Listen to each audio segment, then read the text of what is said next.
What's up, everybody? How's it going? Somebody's outside. I don't really know what to do. Hey everybody, how's it going? My name is Moisauce, and today I'm going to bring you a list of the most anticipated games of 2019. Now keep in mind, this is my opinion. These are the games that I am excited for. You may not agree with them. However, whether you agree or not, these games are at least going to be on your radar in 2019. If you're wondering why your game might not be featured on this list, I might be featuring it on a different one in the future. So without further ado, let's get started with game number 1.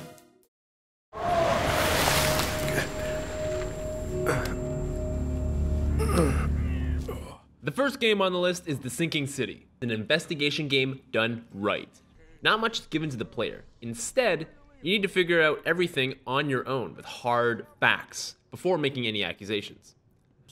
Most mystery games, the player is given the answer once all the evidence is found. The Sinking City is taking a different approach, where the player has to solve it themselves before moving on to the next part of the game. The unique investigative gameplay, paired up with this scene, makes this one of the most anticipated games of 2019. Her in my apartment again. Don't know what to do. You lead the way, I'll follow.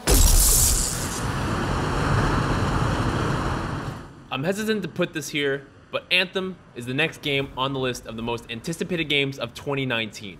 Bioware has some serious making up to do after the release of Mass Effect Andromeda, and they're hoping that Anthem is their magnum opus. The gameplay trailer looks promising, but we never really know until the game is finally released.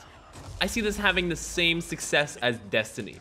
It's really up to how Bioware will maintain the game, and I'll start timing them to see how long it will take for them to add in-game loot boxes.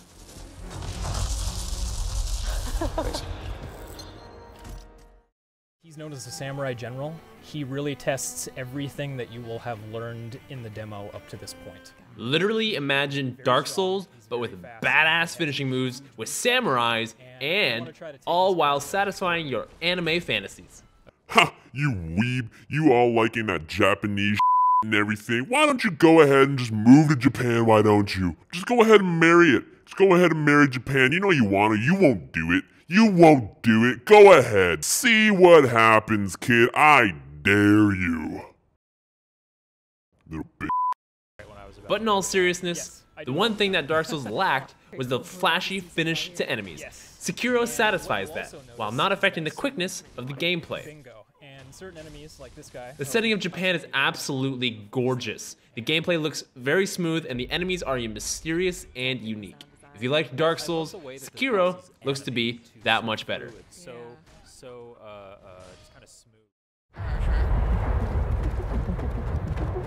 Hey, wait for me. Crap, they have a tank. Yep, I see him. Division 1 was not the prettiest of launches. Players lining up to submit their identity on a computer that only one person can use at a time was not what gamers wanted to do on day 1 of release. However, after that, the game turned out pretty good. I personally really enjoyed the first one on release. However, through time, its quirks started to show. With DLC releases, the game was revitalized and these quirks began to fade. The Division 2 is going to build on its predecessor and be one of the top games of 2019. Sending my drone.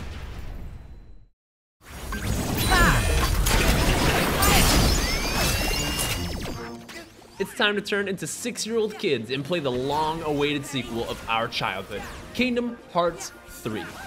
It's been 14 long years after the release of Kingdom Hearts 2, and we can finally see the third and final chapter for Sora, Goofy, and Donald. The game honestly looks better than anything I could have imagined Kingdom Hearts could look like. There's Toy Story, Monsters Inc., Frozen, Hercules, Rapunzel, and Jack Sparrow. Captain Jack Sparrow. This game is going to be so awesome, and it's going to warm my little 10-year-old self to finally see the finale of Sora and the gang.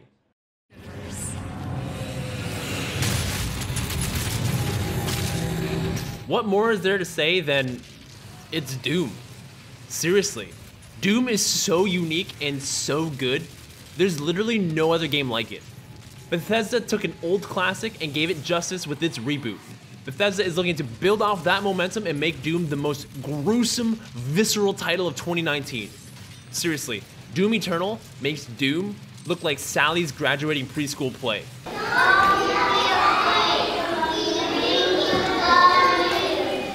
And when your boss is just all over you at work because those damn reports aren't on his desk on Monday, just pop in Doom Eternal. Tell him how you really feel.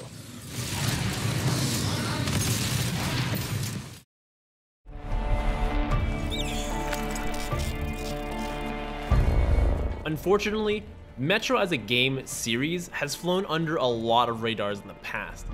This is a fantastically crafted game set in a post-apocalyptic Russia. Watching gameplay of this only makes me admire how much detail is put into everything in this game. The floors are filled with rubble. The walls have spider webs, cracks, scrapes, graffiti. The mutant rats honestly look like every single hair has been drawn individually. This game is obviously very visually stunning, and the gameplay had me on the edge of my seat sometimes. This is a single player FPS that I believe could have potential for Game of the Year.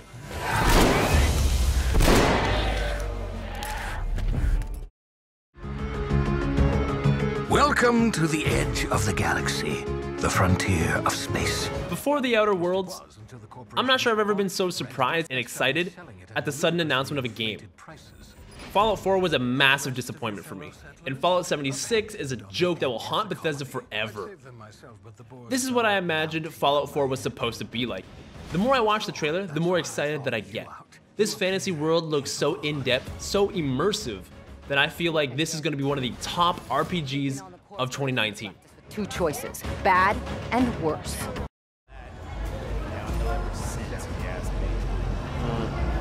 Could be some truth to that.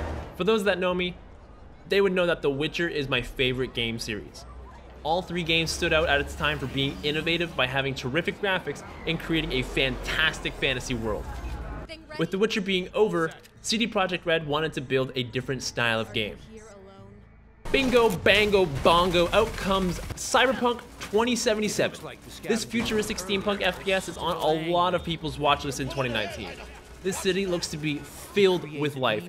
Every building explorable, completely unique, multiple floors. This game cannot be missed and should be on everybody's playlist in 2019. If this doesn't win Game of the Year, I will be shocked. And that's my list of the most anticipated games for 2019. If you liked the video, be sure to give it a thumbs up. If not, a thumbs down will suffice. But I'll find you. And also, leave a comment below telling me your most anticipated game for 2019. Don't forget to subscribe, and I'll see you in the next video. Bye.